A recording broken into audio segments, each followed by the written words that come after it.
This is National Educational Television, a program distributed by the Educational Television and Radio Center.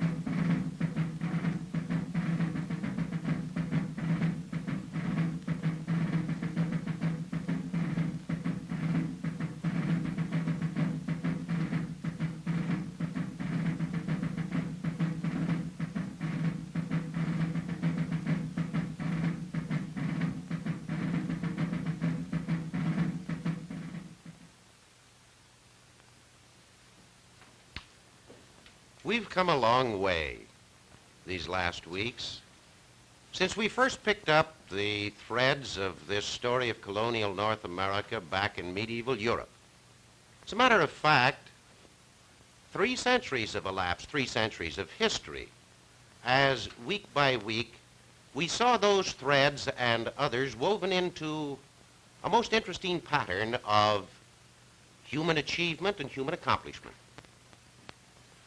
Now, we promised to tell you the story of colonial America before there was a USA. There is a USA now in our story. However, before we go on to a study of that further story, I think it'd be well if we'd take a few moments and go back over the road. You know, I think you have the same feeling.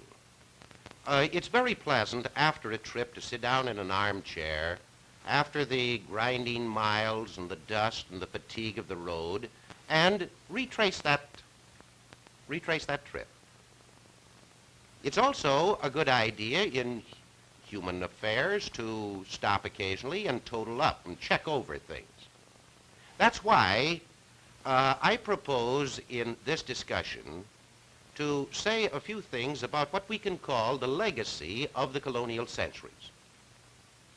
You'll remember way back in the first program, it was in the last decade of the 15th century, and a certain Christopher Columbus rather suddenly dumped in the lap of the Queen of Spain, the Queen of Castile, a new world.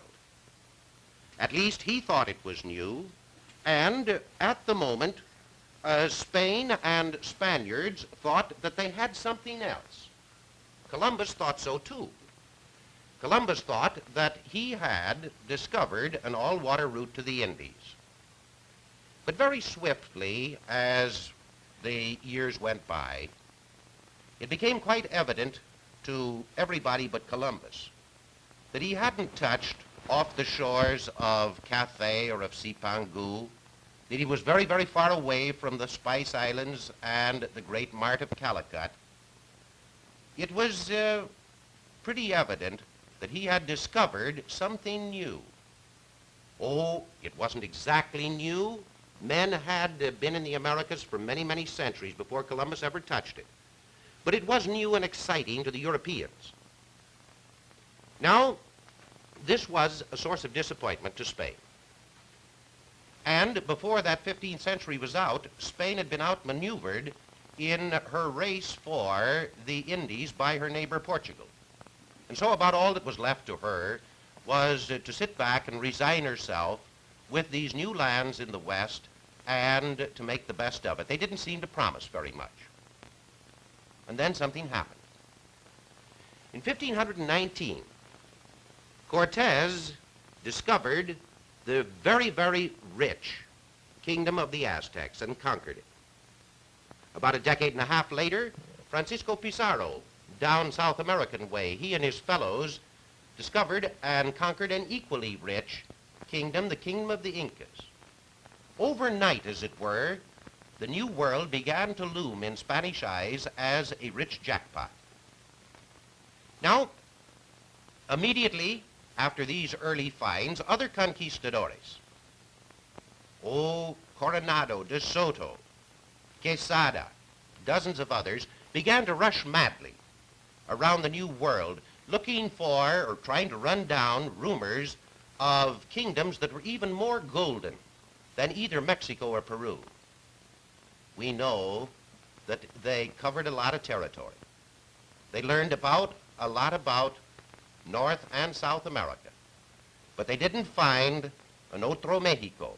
They didn't find 7 golden cities. They didn't find a gilded man or even a reasonable facsimile thereof. So the Spaniards settled down. After they had scooped up the wealth that the Indians had accumulated over the course of centuries, they did just exactly what the Indians had done. They went to gather more wealth, but by the process of hard work. Now don't be misled. The Spaniards, the conquistadores, did not do the work themselves. After all, they were conquerors. So they drafted the poor Indians, the Native Americans, or they imported Negro slaves from Africa. In all events, as the years went by, the wealth of the Americas began to be exploited. They exploited American subsoil and drew out thousands and thousands of pounds of gold and silver. They exploited the American topsoil. They found that European crops could be acclimated here, or old world crops, let us say, could be acclimated here. They found certain new world crops, and wealth came from the topsoil. They pastured their flocks and their herds on American plateaus and American plains. Year by year, the wealth mounted. And the Spaniards more or less reconciled themselves to the fact, it was a rather pleasant fact now as far as they were concerned, the pleasant fact that Columbus had not discovered the East after all. Now, Spain in general asked for nothing more than to be left alone to enjoy her good fortune. But this was not to be. Almost as soon as she had hit her first American jackpot in Mexico, her arch enemy, France of the Valois, got wind of her good fortune. Now, in very short order, the French and other of Spain's rivals and enemies began to go into the business of hijacking her homebound treasure fleets. Before very long, some of them began to come clear over into the American waters, into the Caribbean, along the Spanish Main, at the Florida Straits. Then another day came, and her rivals began to plot her ruin not only in the Americas, but also in Europe. Now, about this time, a certain number of new factors had entered into the picture. These were factors that grew out of the religious disagreements that had shaken Europe earlier in that century. And before very long, Spain found herself facing what historians have called an embattled Protestantism, with the Catholic power thrown in here or there to add up to the total. In general, the Protestant cause was headed by England, and the Dutch were not far behind. Finally, in exasperation, Philip II, as we'll recall, decided to send his invincible armada to the north to deal sternly with his own and with the enemies of Catholicism. We know the sequel. A fortuitous storm in the Downs, and England's famous sea dogs, Drake and Hawkins and the rest of them, intercepted the Spanish fleet and defeated it rather disastrously. Thus ended, as far as Europe was concerned, the possible threat of Spanish hegemony in the West. Now, this defeat of the Armada, as we mentioned some weeks back, this defeat of the Armada had certain very important American consequences. Spain may not have been broken, but she was seriously crippled. And from here out, it would no longer be possible for her. She didn't have the strength to validate her claims, her monopoly claims to the New World. From here out, she was going to have to stand by and watch trespassers come into what she felt was her America. Now, it was just toward the end of the 16th century that various of these other powers began to become empire-minded. England and France and the Dutch. Now, in the case of some of them, they decided that they should have an empire overseas. You know, it's a rather interesting thing. Nations as well as individuals are sometimes caught by that feeling of necessity of keeping up with the Joneses. For example, France began to feel Spain has an empire overseas, Portugal has an empire overseas. Does that make them any better than France? It certainly shouldn't, because France, la belle France, you know, is so much better than they. We must have an empire.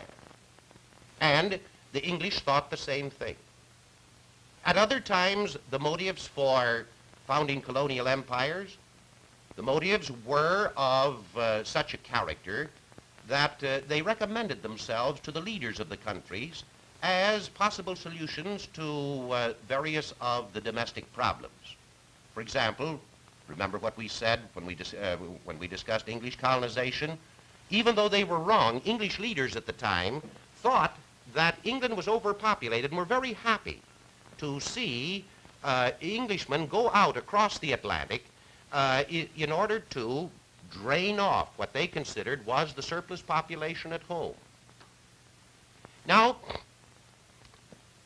in all of these cases, among the French, among the English, among the Dutch, oh, to a lesser degree among the Dutch, it's perfectly true, they, pardon, they had a number of their own people who were regularly willing to risk either fortune or risk life or limb in order to come to the New World with the hope of greater freedom, of greater prosperity, of greater security, or of enhancing their position. Now, they moved almost at once. But actually, it was England who made the first permanent settlement at Jamestown in 1607. It was only a year after that France laid the basis for her empire by placing her capital at Quebec. A few years later, the Dutch were on the Hudson, and a couple decades later, the Swedes tried their hand at the Delaware. Now, before the 17th century was out, Spain had two rather mighty rivals in North America. For example, the English, by this time, their colonies extended from Maine on down to the Carolinas. And in the next century, they drive a wedge in between the Carolinas and Spanish Florida, the Georgia colony. France, for example, had established herself on the St. Lawrence. France had moved out into the Lakes region and exploited the fur trade. They had lived through the period of Iroquois opposition, and then had begun an expansion westward. In the 18th century, from the mouth of the Mississippi up to the prairie provinces of Canada, Frenchmen began to establish themselves through mid-continent. Now, during this time, both France and England had picked up a certain number of small islands in the Caribbean. They picked them up largely as sugar islands or as bases to be used against Spain in time of war. Now, as each of these empires dug deeper and deeper roots, the respective mother countries began to feel that the whole continent should be theirs. Soon there were frictions, and frictions led to war. Over a period of 3/4 of a century, England and France were the prime contestants in this battle. They punched and they feinted, and at times Spain was drawn in. Then came the final showdown, the French and Indian War, shortly after mid-century. And England, as we know, knocked out her rival, and France withdrew from North America. England was also at the same time fighting a very important fight in India. And as of 1763, England found herself with vast territories in North America the whole of the eastern half and the whole of Canada. And she also had an extensive empire in the east in India. Now, the effort in gaining and winning this victory was such that England needed she needed a breather. And she also very readily saw that she had to reshape her policies. She had to reshape her policies in order to fit added responsibilities and very particularly added financial burdens. Now, as England began to set up what is known as a new colonial policy, it had certain consequences which her leaders did not foresee. 13 of her seaboard colonies decided to disagree with some of these policies, particularly of a fiscal nature. When England refused to listen to their complaints, they finally took the bit in their teeth, and as we saw in our last discussion, they declared their independence, that they, of right, ought to be free and independent states. There was a USA. Now, before beginning to tell the story of that USA, let's look backwards for something else. We've run through very rapidly, along the high spots, we've run through the history. Let's look back and see what this young USA would have by way of legacy, a legacy that had come to it from the colonial centuries. Now, the young USA was going to be only one of a group of American children that the European mother countries had brought into being in the Americas. Before they ended up, there would be 22 Americas. 18 had come from Spanish, or would have come from Spanish origin, one from Portuguese origin, namely Brazil. There would be 2 of Anglo origin, namely our USA and Canada. Now, the mother countries gave certain things which we might call a common legacy to all these Americas, and the United States participated in it. Now, probably the most important element of this common legacy is Western civilization.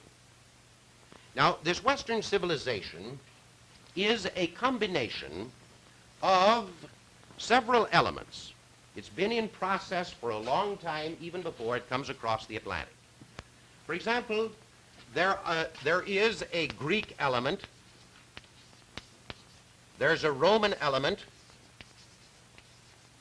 there's a Christian element, and there is a barbarian element. Let me explain them just very briefly. Boy, I got down to the end without the chalk breaking. This sets something of a record. All right, the Greek. Now, in general, you can give whole courses on this. What we have to do is hit it in, I guess, a minute or so.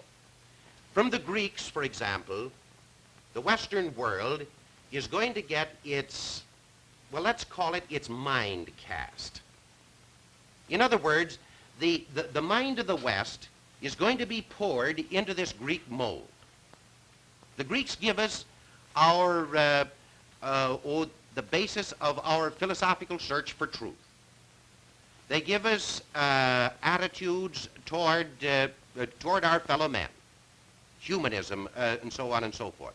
They develop magnificent literary and artistic patterns. For example, colonial architecture, particularly house architecture, to a very large extent, is inspired by the Greek, just an example.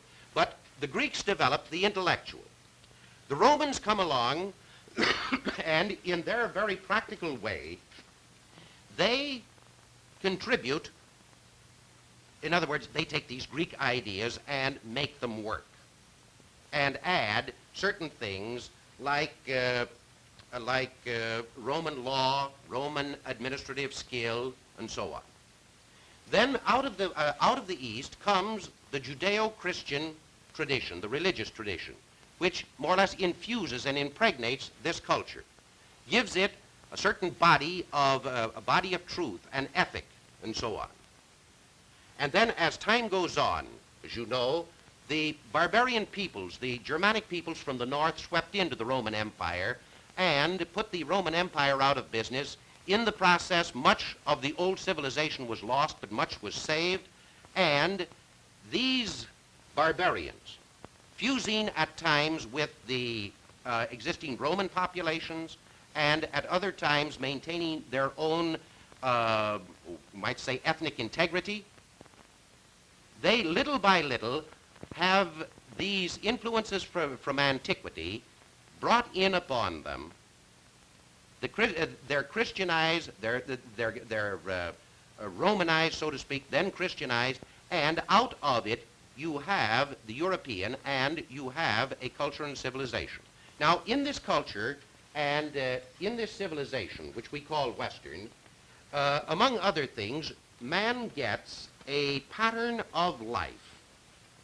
In that, man, see, in that whole setup, man is a creature with a divine origin and with a divine destiny.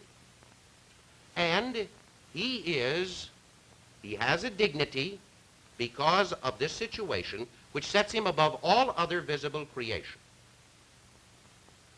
That's the basis. That's the basis for the attitude which we Americans have toward the individual. The individual is sacred. The individual has a dignity. As the early fathers of the United States put it in the Declaration of Independence, man has a certain number of unalienable rights. You can't say that about the animal kingdom. You can't say that about anybody but man. That comes from the West. That's part of the heritage. And more than that, Western man also has in this heritage, through the Judeo-Christian tradition, he has a certain sure guide. He has divine revelation to keep his erring reason from going astray as reason can. He has answers that tell him whence he came, why he's here, how he is to act, and whither he is going. That's one of the great things in the colonial legacy that was passed over by Europeans to these children, so to speak, these young nations. They didn't necessarily intend them, but these young nations that are growing up in the new world. Now, besides that, the old world gave to the new a culture that was the result of centuries of human achievement, human development, a literature, an art, a metaphysic, and so on, which is kind of a high-powered word for a philosophy. You know, if you want to astound your friends, use the dip into the 6-bit barrel and come up and say, oh yes, the metaphysic of this, and so on and so forth. You know how it is. Just amaze them. Now, the old world gave to the new something else. It gave a whole body of institutions, experimentation that had gone on for centuries in matters political, in matters economic, how man could lead his economic life, how man could lead his social life, how he could lead his religious life. The old world gave to the new, besides, a heritage of accumulated experience, of techniques and skills. All this is extremely valuable. This was to the Americas in general. England, or the Anglo legacy, included a number of very special things. For example, from the Englishmen, our young United States, or the people of our young United States, received sort of a down-to-earth, a practical outlook on life. We Americans are not terribly given to theory. We would much rather see theory put into practice and be the ones who put it into practice. That's part of our nature, part of our genius. And coupled with this down-to-earth turn of mind is a very definite respect for hard work. We're not afraid to roll up our sleeves. We're not afraid to get our hands dirty. And it looks as though I'm proving that tonight myself. But at any rate, when the Anglos came, they didn't have anybody to work for them. They had to pitch in. They had to clear their fields, they had to fell their forests, they had to fish their waters, and so on and so forth. And all this passed on.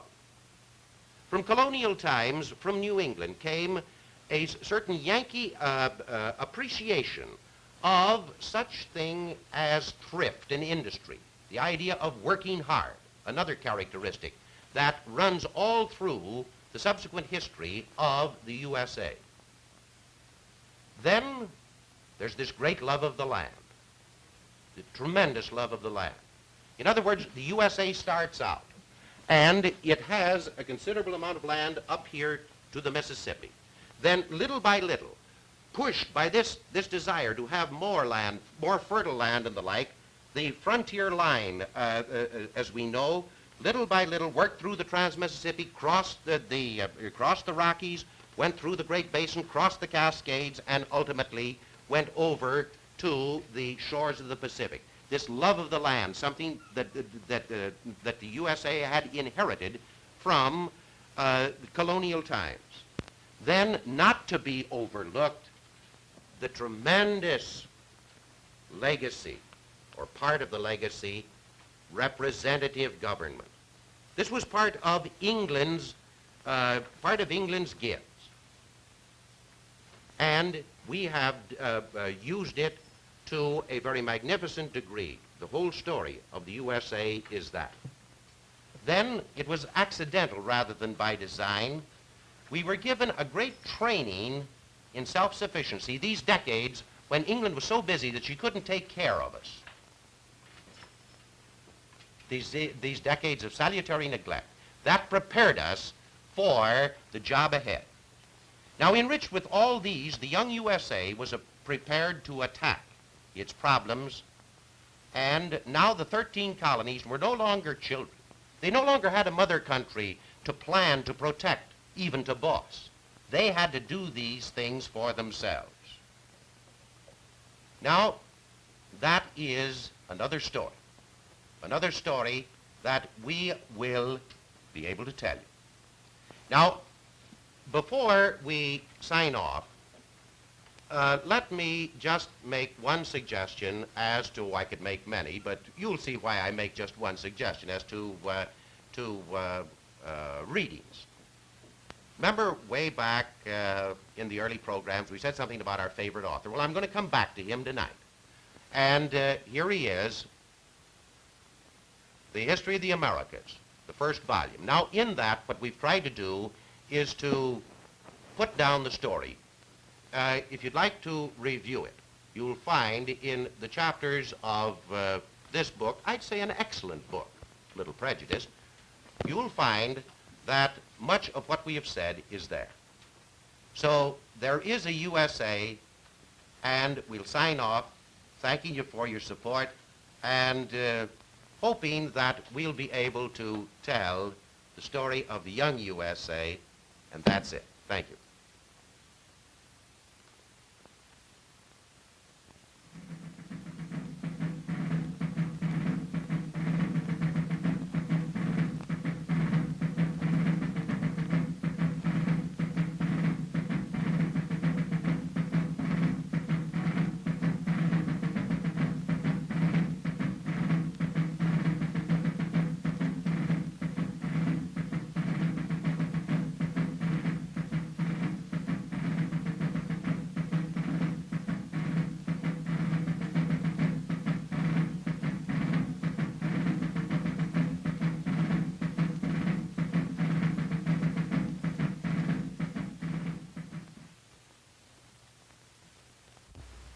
The preceding program was distributed by the Educational Television and Radio Center. This is National Educational Television.